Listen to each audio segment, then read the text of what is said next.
Dear Venerable Sisters, Dhamma friends, today also we are going to start the talk. May everyone settle down for the talk and give the consent with 3 times. Sadhu, sadhu, sadhu.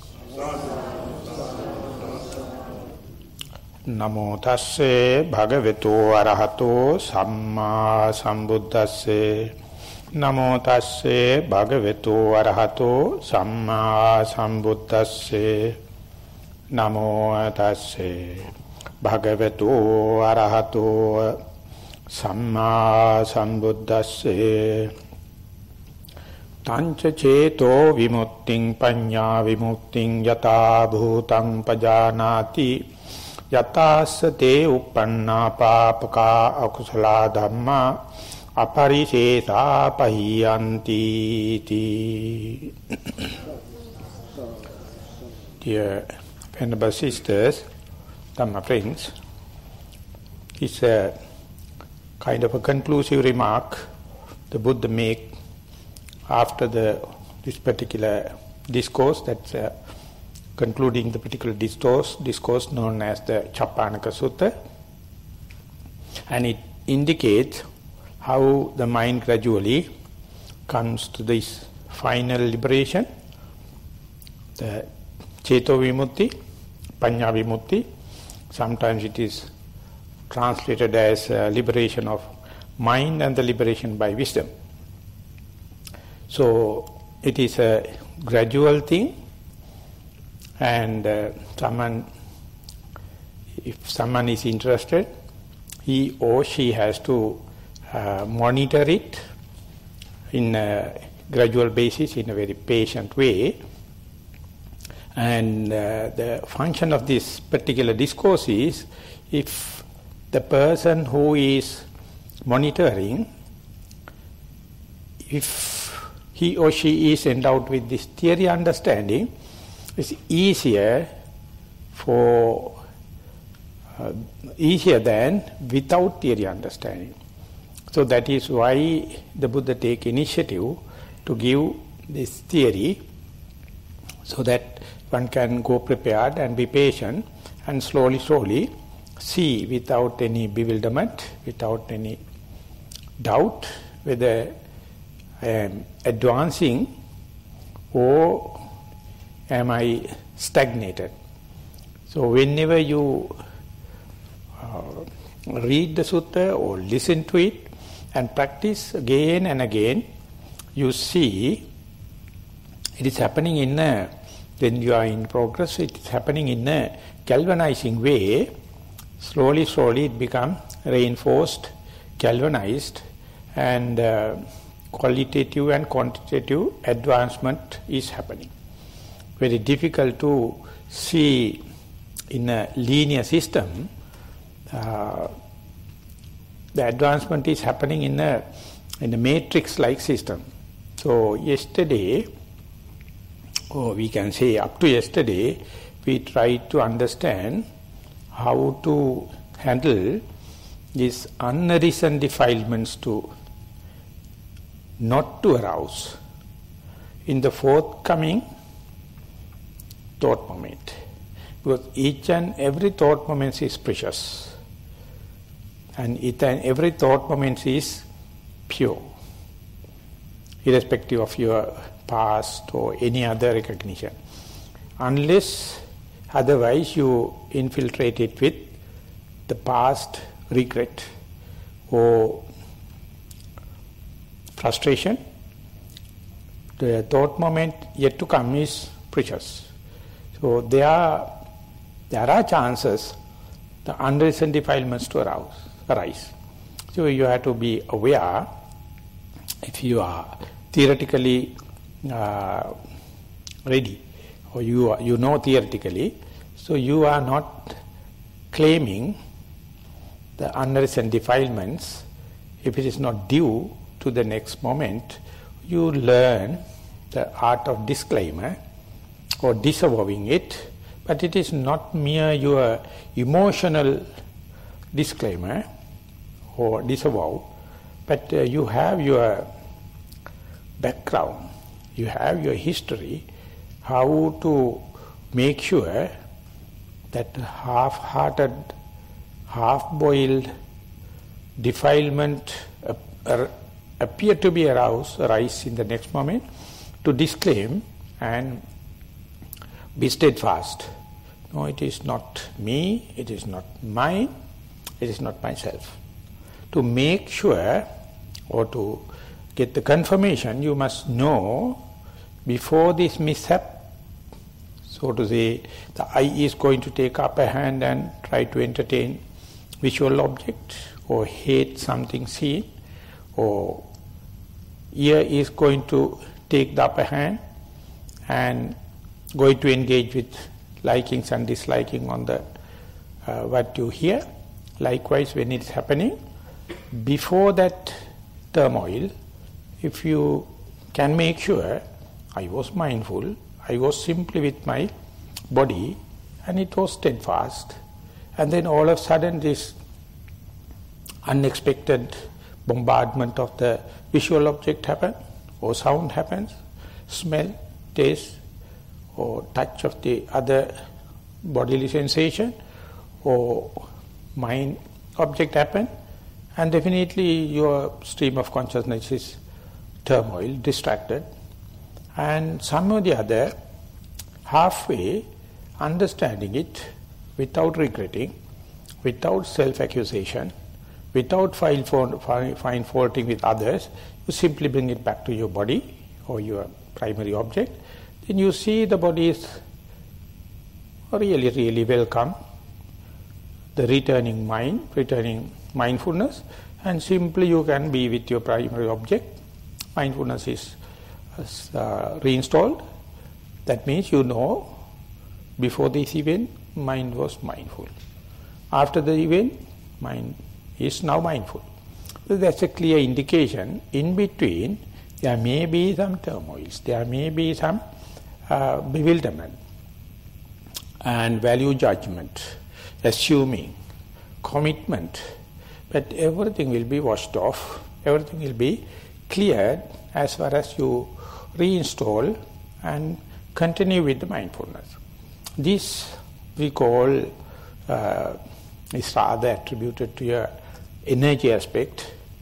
4 kinds of energies: anuppannānaṁ pāpakānaṁ akusalānaṁ dhammánaṁ na uppadāya chandang janeti vāyamati viryaṁ ārabhati cittam paggannāti padāti. In 4 way of striving. Unreasoned defilement, you know, and the main thing is not to worry, main thing is not getting frustrated, but instead you know, my duty is to bring the attention to the primary object and re-establish it, confirm it. Now I am back in the mindfulness and continue. So this is the kind of a radical way of putting into your mindfulness and starting point. Then the second aspect of this second way of dealing with the defilement is uppannānaṁ pāpakānaṁ akusalānaṁ dhammánaṁ pahānāya. There may be still some habituated or directed dispositions in the stream of consciousness, like your habits or your personality traits. They are naturally incorporated in the stream of consciousness.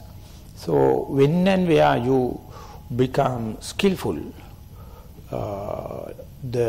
in the art of disclaiming, in the art of disavowing, then fairly you can maintain a calm, serene, steadfast mindfulness, but still you can see some emotional, some way of coloration of your mind due to your habits or due to your personality traits. So they can arise. So that is, you have to understand they are already in the mind, associated, unless otherwise you are sharp enough, you consider them as the norm or the nature or natural or your second nature. But when and where mind is fairly pure, not to arouse unreasoned defilements, then you can see they have been associating for a long time, so consider it as norm, but they are cheating you. They are perversive. And you yourself can understand, I consider this as my personality trait, but it is not for my well-being. It is not towards the compassion of me. So therefore you, for the first time, try to see it from a different perspective, from a more pure stand.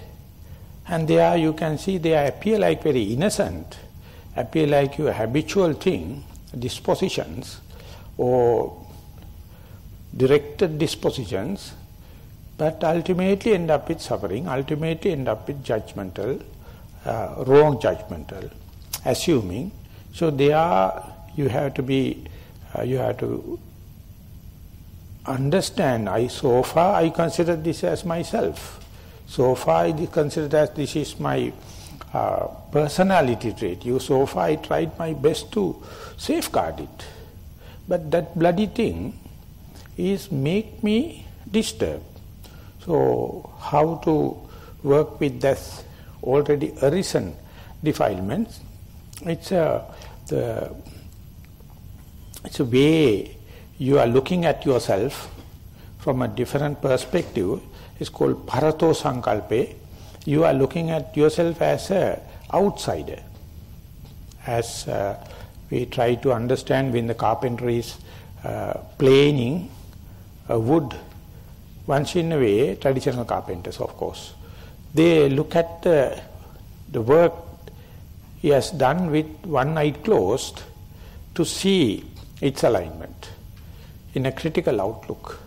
Like as when you are looking at it, you can see so far you consider them as norm, your nature. But now the mind is fairly pure, so you can understand the crooked nature. You can understand the perversions, how you justify it. If someone is doing, you may find fault with him, but as far as it is happening within my stream of consciousness, you say, never mind, because you consider already this as a second nature. So when you are observing further and further, you can see you are the very person given the seconding, for that ultimately they have crept into your likings and disliking, your traits, and they are undermining your peace of mind, undermining your balance, undermines your equilibrium, and keep on continuing.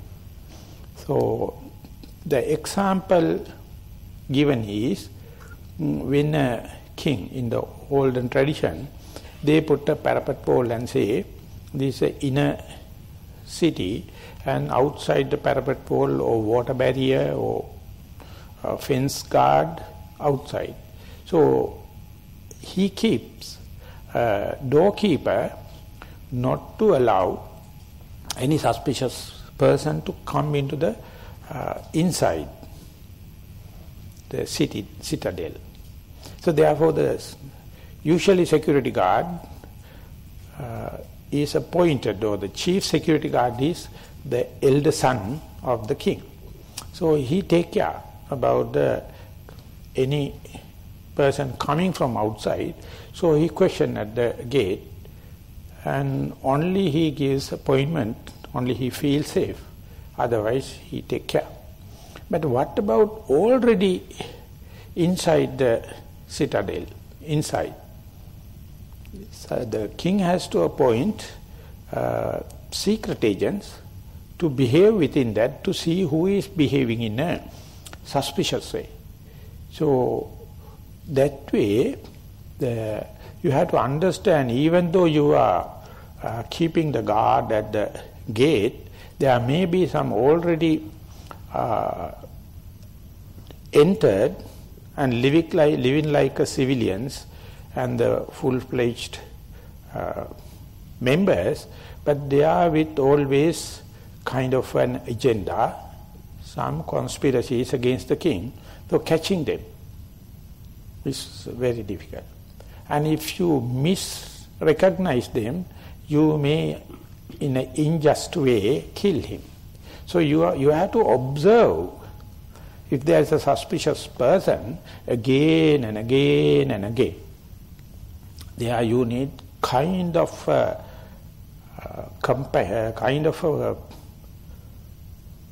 patience, kind of a quality. Observe them, keep on observe without the judgment. Give him a chance again and again. And while observing, you are not going to catch the fellow, take him to the court, but when and where you see, you reconfirm your early observations. So like, imagine if there is a burglar in a housing scheme, when the people are going for the work, he come and break houses and take things. Ultimately, the dwellers hire a secret agent and he give a special security, special kind of an eye, and the day he pinpoint or spot the fellow, he never going to catch him. He never allow to recognize that secret agent is in action. Because secret agent go with the civil suit. So secret agent again and again looking at his suspicious behavior, then only he give the tip. Once he get the fair amount of witness, give the tip to the uniform police, and then uniform police can catch him red-handed. So likewise your perversions, your some behaviors, your habits, you have to look at it again and again for longer time, then only you can take a lasting decision rather than rushing. So in a sense, in a practical way, just understanding your personality traits, just understanding your perversion itself is enough them to disappear. Because so far you were fertilizing them. So far you were facilitating them, feeding them, thinking this is my liking, this is my dislike, this is my habit. So the moment you to understand it is never for the well-being of mind, and it is I am doing in a habituated way, in a directed disposition. So either noble friend has to come and tell, hey darling, what you are doing is, you are justifying yourself, but it is in long run, it is destroying your health, physical and mental. So therefore, this is not a good habit kind. Or otherwise your mindfulness itself has to spot. So this is a kind, uppannānaṁ pāpakānaṁ akusalaṇaṁ dhammānaṁ pahanāya. So this outlook you have to change. Your justification of your behavior is it's a natural thing of a commoner. He look within with a different yardstick, he measure outside with a different yardstick. So this is what I call as my privilege or my prestige. Whenever I do mistakes, no problem. When others are making mistakes, it is a punishment. So you are vehemently going and talking against it, but you so much so you fail to understand your own mistakes. So that is why when you are living with the noble friends, they sometimes innocently come and tell us. But they know the time. They know the proper way of presenting. And the other people, even if they are doing, it may be a negative in the criticism, it won't give a productive and constructive instruction. So you have to present it in a productive way. Criticism must be very productive, and that is why the Buddha, he never talk unless otherwise it is true to type. Sacchato, tetato, attahitato, manapato. It must be exactly something happen. And it must be exactly up to the extent, without exaggeration or undermining. And it must bring some productive help to the person who is listening. And he must be happy to listen. But the Buddha says sometimes, even if it is the truth, even if it is talking to the true to type, even if it is productive, that particular person may not be in the good mood to listen it. Then the Buddha says, I mark time and take the opportunity. If he is happy to listen, well and good. Otherwise you have to wait and see. And exactly the way the mindfulness is issuing some signals to tell that these are you are doing as you know, but it is not for the well-being of yourself. It is not compassionate. So therefore, what about reconsideration about this kind of a behavior? It is quite a time-taking business. Take long time. So when and where you get the correct view, samadhi or broader view, and open-mindedness, your thoughts will be changed accordingly. Samma sankappa. Because you are continue to practice, maybe full-time, maybe residential. While practicing, you see your behavior, your outlook, your thinking pattern change, and when and where it is happening, it issues some signals. You are talking too much. So you have to take samma vaca. You have to take care about samma vaca. So without samadhi, samma sankappa, the correct view and broader view and the broader thoughts, even if you put a lock into your mouth, it won't make any difference, because you don't know the organic relationship. When the organic relationship happens, the samma vaca is the what? It's a very gross, very plastic. You can see the talking is the point we lose a lot of marks. Only human can talk. They are the people accumulating so much of demerits by talking, specifically in this age of information technology. We are so at the low ebb. So much of information go here and there. It is like a barber razor given to a monkey. He do not know how to use it. Even the Einstein mentioned that technology sharpened the mission, the weapon, and given to a person without moral shame and moral fear. And how is using? So it is more damage to oneself and the other. So therefore, basically it happened through samma vaca. And once you restrain, it's of course you are coming back to the moral restraint. But now it's a very deeper level. Samma vaca and then samma kammanta. You have to understand your job, your livelihood. Is it just to earn your needs, or it is for the luxury? It's for the consumerization, or is to show off others, or it is to according to the advertisement. So sometimes you may say, I myself is frugal and simple living, but the family members, or our peer groups, or our society is such. So therefore I have to do it. But maybe, of course, that is the way it is happening in the societies, but ultimately you have to pay you have to suffer it. So you reconsider your samma kammanta, your activities, and the third and the most important is samma ajiva, your livelihood. So on the earth there is no good livelihood as such. So sometimes with so much of difficulties, the Buddha taken the farmer, the traditional farmer, and the person take care of about cows and cowboys, and they consider as somewhat close to the nature.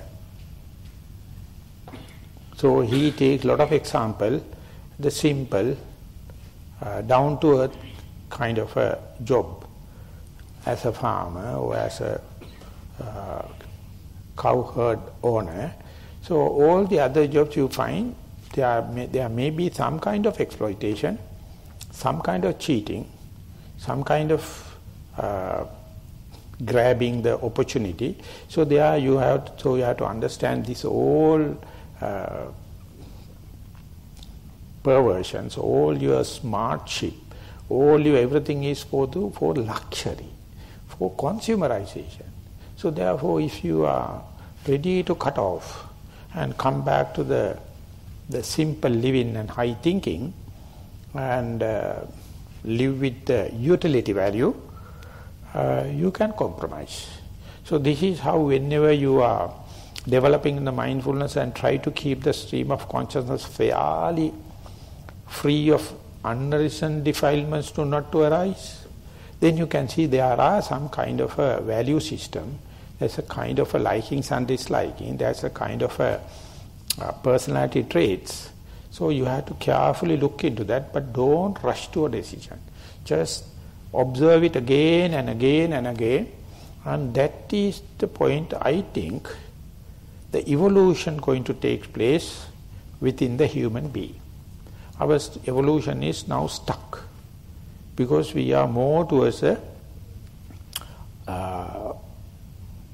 sensitivity or self-indulgence of the senses, seeing, hearing, smelling, tasting, touching. You never give an outlook or patient outlook as to your agenda. Who is running the day? Who is setting your agenda? Even if you try to keep the mind in this medium, indifference, patience, it's always run without a prior notice to see things, hear things and all the kind of thing. You can consider this as the norm. But when and where you become successful in a little way to keep the stream of consciousness with your body, you see that restraining of these 6 animals, there's a kind of each and every animal become desperate. Ultimately they calm down because they understand they can run up to a certain level, and it is tied to the primary object, so to say, the body, the posture, and ultimately they are this naughty behavior will slowly reduce. So this is a kind of a thing you are experiencing within this life, not in the next life. And when it is happening, only you can understand, still you can reconsider, reshuffle, readjust your word, your deeds and your livelihood. And that no one can do it for you. If it is happening, it will appear like a punishment. If you take your own decision with the first-hand experience, you see it has enormous plasticity. The neuroplasticity and body you can adjust in an enormous way, and you can reshuffle your likings and disliking and come back to the norm. And don't copy someone. No one is keeping a role model because their way of complication is different. So you have to redo it. To redo, there should have a norm. Otherwise you are changing the norm all the time. So there is no consistency. That's the point the Buddha says, always keep kaya anupassana, upattita kaya satisa viharati. Take the body, mindfulness of the body as the norm, and let the eye to run up and down, but within a certain extent. And the ear, the nose, the tongue, all the 5 animals, 6 animals. And when it is happening, you can have a different outlook, you can have a different perspective on your personality traits. So when that come into being, when come into view it, you must be very patient, because your traits, your habituation, your value system is the what you try to protect at any cost, even without considering your wife's idea, your parents' idea, your teacher's idea, or your husband's idea. You think it is my duty to maintain my personality traits or my value system, so you may kill another person in order to have your value system. Or you may commit suicide in order to maintain your value system. But you don't know, there's no such a thing. It is a pitiless thing. There's no essence there. And you never come back to the natural thing, to the norm, because you have not appointed the norm.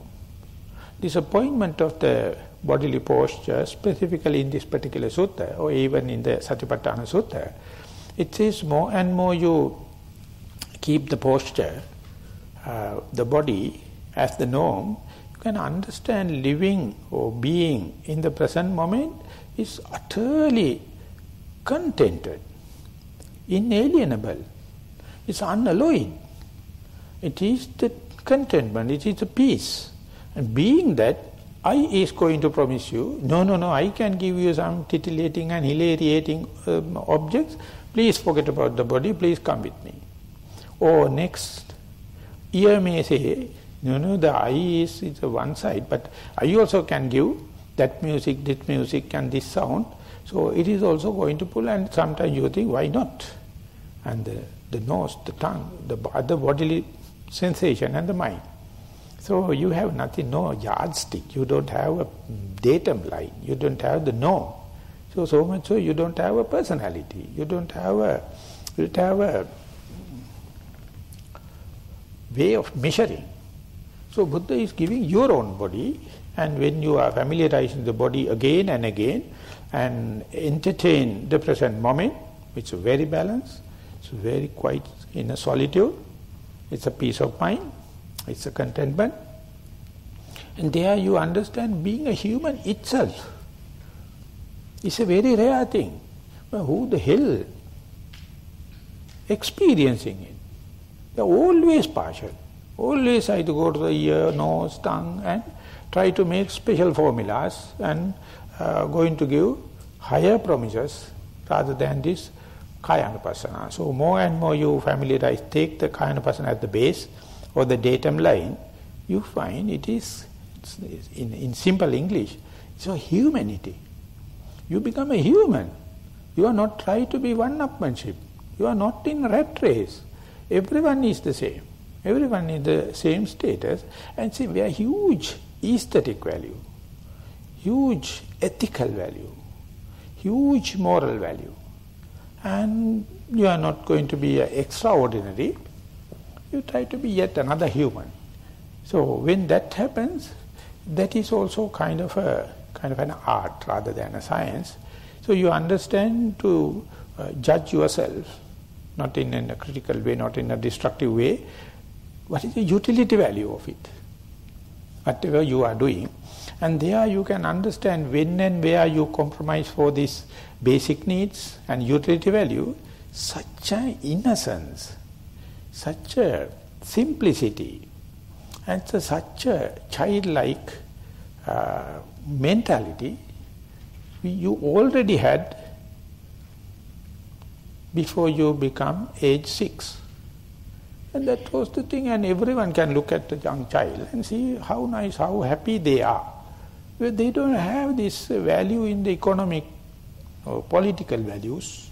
They don't have these economical values. They don't have the social values.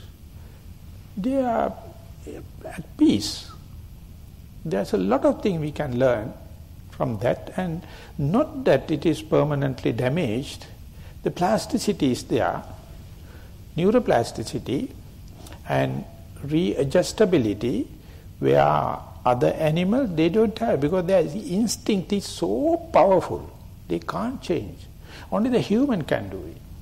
So that is why the Buddha comes to the human realm, and he says, Sukho Buddhanam Uppado, the rising of the Buddha, it's a very, very rare thing.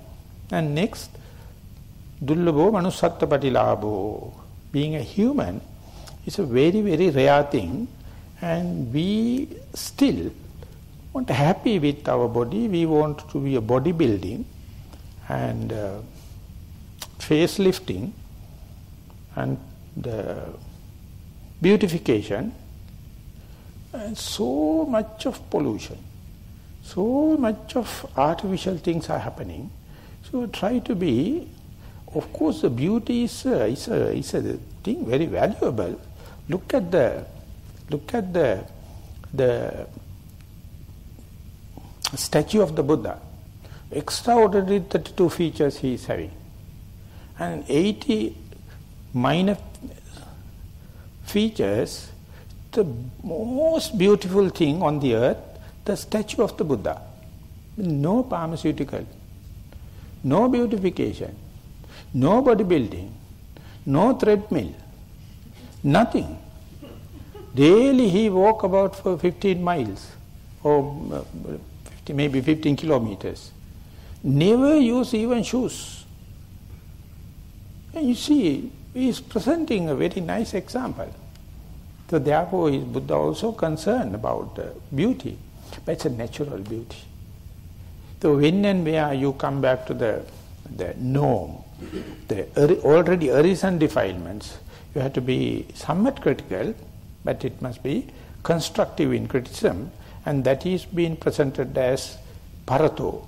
The Buddha mentioned the non-self characteristic in 5 epithets or 5 terms: anattato, tuccato, rittato, tuccato, parato. There's no essence there. Anatta, tucca, it's a vacuum. Ritta, no thing. Anattato, tuccato, rittato, sunyato, empty. It's someone else. So it's not yours. So you must have that perspective and look at yourself. For example, when you are under a CCTV camera, and if you can take the video clip and look at yourself, then you can see how is your behavior. So likewise, whenever the mindfulness becomes very steadfast, you develop that kind of a mirror image of yourself. Each thought, each verbal action, each physical action is a turmoil. Each and every turmoil basically carries tanha, mana, ditthi, the desire, conceit and egocentric nature. So the day you understand my each and every thinking is a kind of a hint, my dispositions, my habitual way, and instead of chasing them out, instead of try to get rid of them, see what is the message. How this kind of a thinking can happen, how this kind of a verbal expression can happen, how this kind of a behavioral pattern, sometimes unbecoming, but it happens. So how is it? Rather than hiding it, when and the way our mind is up to the mark of understanding unarisen defilements do not to arouse, this is the next lesson. You to let them happen in your normal day-to-day life and see the trait, the directed disposition in your thinking pattern, disposition in your verbal expressions and the physical expressions. You may see some trends. Otherwise, please ask your co-meditator to give an image or mirror image.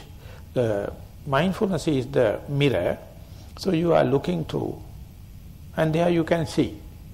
And in that sense, it's one thing you have to understand.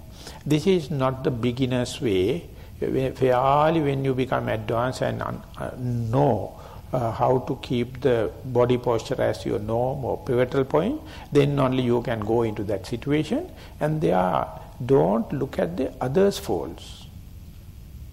That is none of your business. Buddha never given any chance for others to think about others' behavior. You can do in a friendly way if someone is inviting you. Don't do it otherwise. That is called vested interest, the worst thing in your mind. The worst thing in your mind is as if I am very benevolent and beneficial to the other person, and you fork fingers into psychology. Specifically, if you are sick only, you do it. Mind your own business, be mindful. When it's happening, if you feel someone is striving in the same pattern, you can give an invitation. Please, if you find something irritating, if you find my behavior something, please let me know, and I invite you. That is what the Sangha means. Sangha, we in Sangha, Bhikkhu Bhikkhuni, Upasaka Upasika, Bhikkhu Bhikkhuni, Samanera Samaneri, Sikkhamana, we invite each other. If you find anything, if you hear, if you listen, if you suspect, please let me know. If luckily I also can see the same fault, definitely I will correct. So when this is happening, you can see that this dispensation of the Buddha is ever vigilant, diligent and living. If you are not up to the mark, you say during the time of the Buddha, the Sasana or the dispensation was in India, now it is not there. So we have to wait for the next Buddha to appear. That is what the Sri Lankans are thinking. They are accumulating so much of merits not to miss the next Buddha. Oh, who the hell going to recognize the Buddha? Even the Buddha happened, who knows?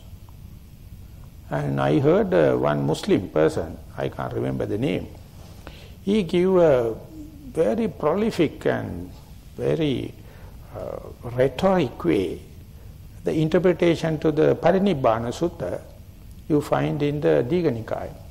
And he take a particular clause and say, you see, the Buddha is, so he can omniscient knowledge, and he predicted this kind of a person will come, that is the Prophet Muhammad. So he came. So therefore Buddha predicted the Prophet Muhammad's appearance. So Prophet Muhammad is the Metteya Buddha, according to them. So he has came and gone, we are waiting the next Buddha to happen. So this is the way we are postponing, we are escaping. Our whole abilities are pulling you, giving you excuses. So that is why all credit will be a debit in long run. So this point you can understand whenever you to see uppannana papakanang akusalanan dhammana na uppadaya chandan janit, you have to develop kind of a zest, courage. Vayamati, you have to give a try. Chandan janit vayamati viryang arabati, you have to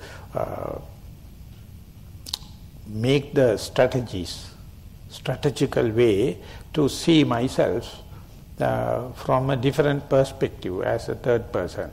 Viryang arabati chandan janiti vayamati viryang arabati chittam panganati. Then you take it as a real challenge and padahati. See, whatever you think, whatever you talk, whatever you do is a kind of a hint or symptom of three three roots: tanha, mana, ditti, the desire, the conceit, and the egocentrism. And whenever you try to see, of course, as I mentioned, the other helper or your co-meditator will help, but you yourself also must be there. That is what does it mean by go prepared. Let the behavior happen, but don't try to control it. Don't try to civilize it. Then you are twisting the truth, bending the truth. Let the thing happen. That is why we are going to the meditation center. That's why we are going to a forest. That's why we are going to under a tree. And there we let loose under the moral restraint. And when it is happening, don't worry about that or don't try to find medicine for that. Observing and seeing that very thing itself is revealing. So it is, can that kind of a thing happen in a class or in a group? No. It's happening only in personal dimension. Here, now, I am. Nothing common. Because our complexity is specific. So not is specific. So tie, and when it's untying, redoing the knot, you must understand it. So that is the time, whenever it is possible, we call Buddha Sasana, or the dispensation of the Buddha, and giving this way out, giving this explanation. The Buddha says, Ceto Vimutti, Panya Vimutti, through this liberation of the mind or through the wisdom, you can see to erase off, remove, by seeing things as they are. Yatha bhutam pajanati, as it is, your mistakes as mistakes.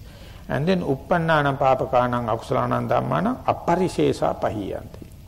Whatever the defilement arising, or yet to arise, or arisen, you see them.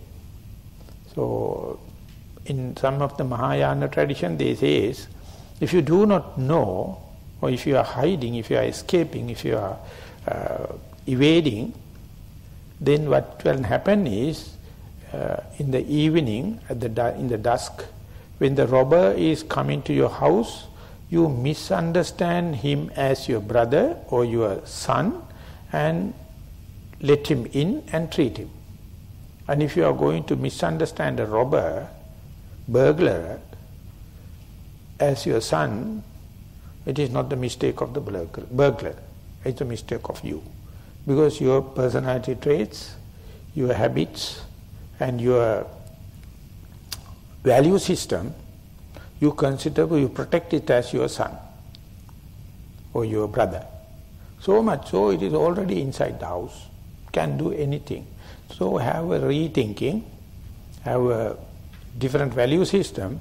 For that, the Buddha says, the kaya kata sati bhikkhave bhavita bahuli kata, when and where you keep the norm, the mindfulness of on your bodily posture, and when you frequent it, when you associate it again and again, and consider this as your highest property, and this is the steadfast mindfulness in your bodily posture, and you exercise again and again, parichita, susamaradha, you really establish it, ultimately that becomes your norm, and with respect to that, the simplicity, the direct touch, the honesty, you can understand your crafty mind, your crooked mind, or your perversions, and you may understand there is not a single being on the earth without that. The other beings are hiding it. Instead, the yogi, the practitioner, always try to let it come, but you must be armed with, you must be prepared with moral restraint, the concentration restraint or mind restraint, and that wisdom restraint.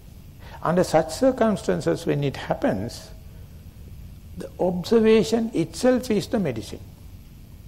The Buddha says, Janato bhikkhave passato asavanam khayam vadami. I declare amongst person who knows its own cankers and see cankers and they are this thing, and he only can think about getting rid of it. But our day-to-day life, we try to avoid it, we try to escape it, and thinking it is not done. So much so you are incompassionate to yourself, because you are allowing the robber or the burglar to come in, and thinking it's a son or the brother. So therefore that perspective, whatever the compassion and the wisdom the Buddha had, no avail for individual basis. Only you have to do again and again. After long practice only, you can get that perspective, and when that perspective happens, the mindset is called limitless. The mindset is not, it is appamana cetasa. You see the space, and you see the boundaries, no boundaries, and you see it is infinitum. But if you are having kind of a fear, uncertainty, or giddiness, whenever you feel this infinitum and no boundary, then you have to say sorry. Only understand that and take this, your operation theatre or workplace or your laboratory and make your second nature as much as possible. No, I agree, I am ready to accept not throughout your life, but this boundless mind, where that all the objects ceases to exist like, or otherwise they are at the periphery, they are not making much of a concrete, plastic labeling and perceptions, they are there, and if you can maintain that for a long time, then only you can understand the perversions.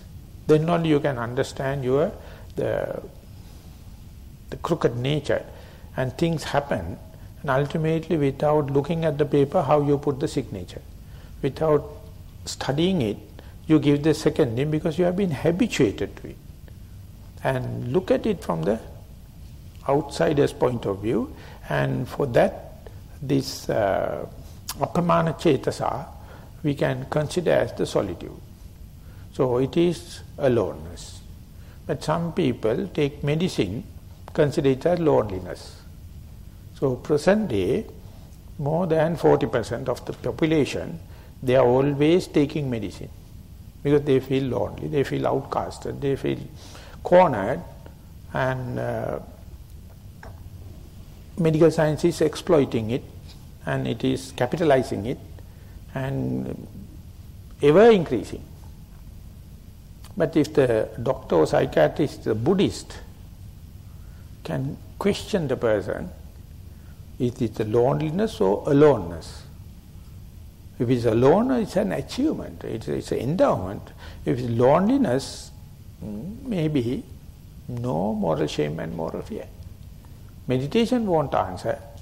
You have to introduce the moral shame and the moral fear.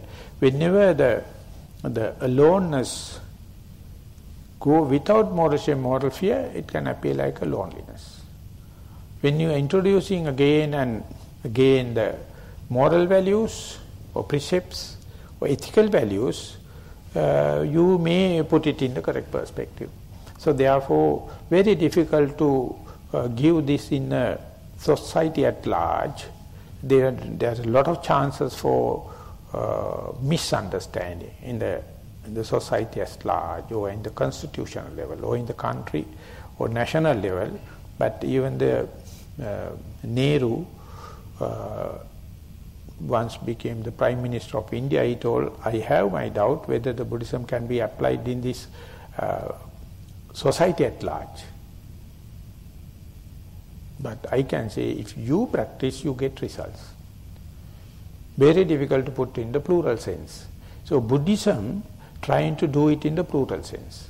But the Dhamma is isolating you here, now, I am is the way. So it appears like selfish.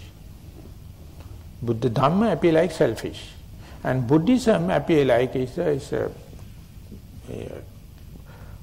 cult group like, and you feel get together and go, but very difficult. You can go to a certain extent, then you have to value solitude. You have to value this peace of mind, the contentment. And it is there, it is nothing new. So whenever you are associating, you have the correct perspective, you find you are born with that solitude. But definitely I know that I will be misunderstood. The civilization, the social way of living, or the grouping, is the culprit. So live in the society, no problem, but don't get caught into that. You must have your way out. You must have your solitude. You must have the peace of mind. So how to live in the society and still maintain the peace of mind? It's an art, the most refined art. You know how to walk with the kings on red carpet, and meanwhile how to live like a citizen in remote areas. You must have this art, and that is what you call the plasticity. You have this capacity. Unless otherwise you meditate, you often think, no, the civilization is a must. Or you other people will say, no, civilization is not, it's a bad thing. You have to live thick in the forest and never look at the people and don't associate people like two extremes. But more and more you practice, you may find a balance, you may find a way how to handle these two situations and to assimilate your middle path. And when that happens, you see it is very, very precious and very rare, but ultimately it has its own contagious character. You feel like sharing with others.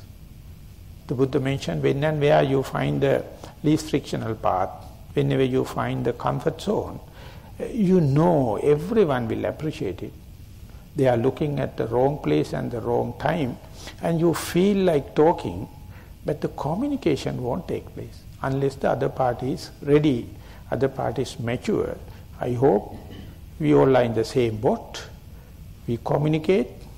Please take your body posture as the norm and familiarize it with compassion and loving kindness to your posture. And the day you understand your body and the other, everybody is equal, then you can see there's a kind of a evolutionary change happen, and till that you have to strive through to find the equilibrium. So with that remark, I would like to sum up the day's talk, and it will be the end of the series of also. Thank you very much for listening. Sadhu, sadhu, sadhu.